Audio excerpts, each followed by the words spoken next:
Robbins things. Did you?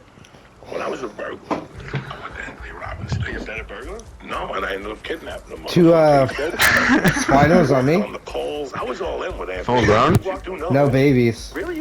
Because I worked for a Subaru dealership, so Subaru paid for you to go to Anthony Robbins. So they would give me like 3 bills for the day for per diem. I would go to Denver and do the Anthony Robbins. I'm still hurt, so I'm not even really gonna fight them. I'm just gonna chill around them until I heal. Nobody. Because if you attack them, if you attack them, you won't heal. I just cannot. Because you lived in Boulder. I lived in Aspen. Yes. And I saw vans. I saw every type of high-level car spin around, and you just lose control. And did you ever lose control in Colorado? I didn't, but I did in Boston a bunch of times. Yeah. It wasn't fun for It's her. not. Whenever you're driving in snow, it's touch and go. You could get patches of ice. And in Colorado at night, you got a thing called black ice. And, you know, I remember I worked at the Crestwood. I was security. And I had to pick people up at the airport at night.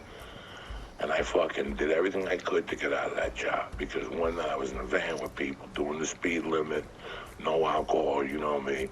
And I just hit black ice and the thing started spinning. And you don't know where you're going to land. You have no idea. I was with McGuire once. Chris McGuire and I were on the way to the airport in Ohio. And we crossed over a bridge. And bridge is where you get it. Because there's no ground underneath it, so things freeze quicker. We went over this bridge and just whee! Just got lucky. Nothing happened. We both went, all right. You know, it stopped where we were facing the wrong way, but there was no one on the road because it was early. We were headed back to the airport. And we just got back in line and just like, okay, I remember this. Like all of a sudden you got no power. You know, I love German technology. I love the look of a lot of the sport cars and everything like that. But there's been nights 10 years ago, I had a gig in Irvine. And it was rain, and one of those January in California, just coming down. I mean, you couldn't see in front of you. And cars were pulled over, and I'm doing 75 in a Subaru. Why is a Subaru so good at that? Like, what is the big deal about Subarus? When I first started with, I had never sold a car before. I was a detailer, and I became friends with the guy. I'm sub now. And he busted I'm running around these guys, keeping them distracted for a little bit. I'm full health. I'm almost full health. From Florida, he went all the way up to Colorado? Colorado to sell cars, and he became a man. I was properly introduced. In those days, they gave you $1,500 the first month, and they trained you for 2 weeks on cars. I knew nothing about the car. Like, when you had that car and the axle fell off, you got rid of it because you're not a car guy. You're not going to get up on Saturdays and go to the store and find a piece from 1966 converter. It just, some people have that. Those guys love that shit. Tim Allen, Jay Leno, Gabriel. I love them for that. I don't have that gift. So when I was introduced to the Subaru, how big are they? Whatever, they were like the same size as us. A little bit smaller. I saw snowstorms. And I saw how people reacted to Subaru. I got them distracted. Hit them with. In Boulder, it's either Subaru or a fucking 4Runner. Yeah, that's it. I'm telling you, that's it. So, you know, once the snow Hit that same guy. Keep going after the same guy. Subaru's the first car that has an engine sideways. The engine isn't in like usual cars.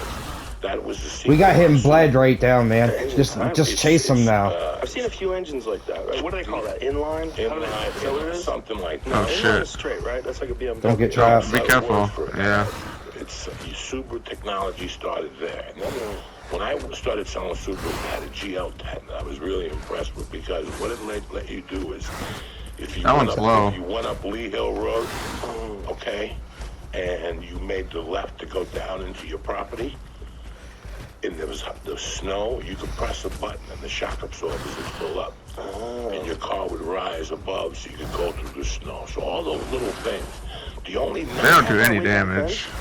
Barely. You're sub-adult now, sir. The only knock Subaru had was that if you had a stick, you couldn't keep Oh, I just bit you. Chow. Right. God. You're good. Stick, boom. I'm in two. I'm in 3. I gotta take my hands off it. Oh my God, bro. Clutch cable. Dog. The only knock they had. I didn't hit you. The clutch cable would break? Yeah, you did. No, I didn't. He hit you. He's gonna bleed too. He's gonna bleed too. So you have to go 1, then 2, I'm laying then down. 3, then 4. I had it actually break on me twice. Once I got stuck in second gear and I managed to drive to a parking lot and get towed. It was in, I had a 2005 or something like that. 2004, 2005 Porsche that just kept breaking. And the thing that kept breaking was, once we kill one, we'll just pick, yeah, there. Killed him. I want the next kill. GL10 sedan. I'm Alright. talking about the wagon, the duded up wagon. Just Was just a keep brilliant keep bleeding them for a little bit. And then I started selling Toyotas. those things are still on the road, They're too. still on the road, guys. And this is what I'm saying about Keep them the distracted. American Don't run in, dollar, don't run in. Subaru, Got him with another Yeah, bleed. I'm what they do with the American dollar. What do they do? They give you $1. Got him with another bleed. Yeah, you got him. They I won't really hit do. him. For the American who's really looking for a fucking car. It's 10K, The kill last, him. I've gone into Yeah, no, I'm Douglas just trying to be Toyota precise. and have seen trucks with a 500,000 miles on a Toyota truck. Alright, That I'm says laying a down lot. for a minute, so I'm fucking When you're an bleeding. American, you're a construction guy, you know, you're putting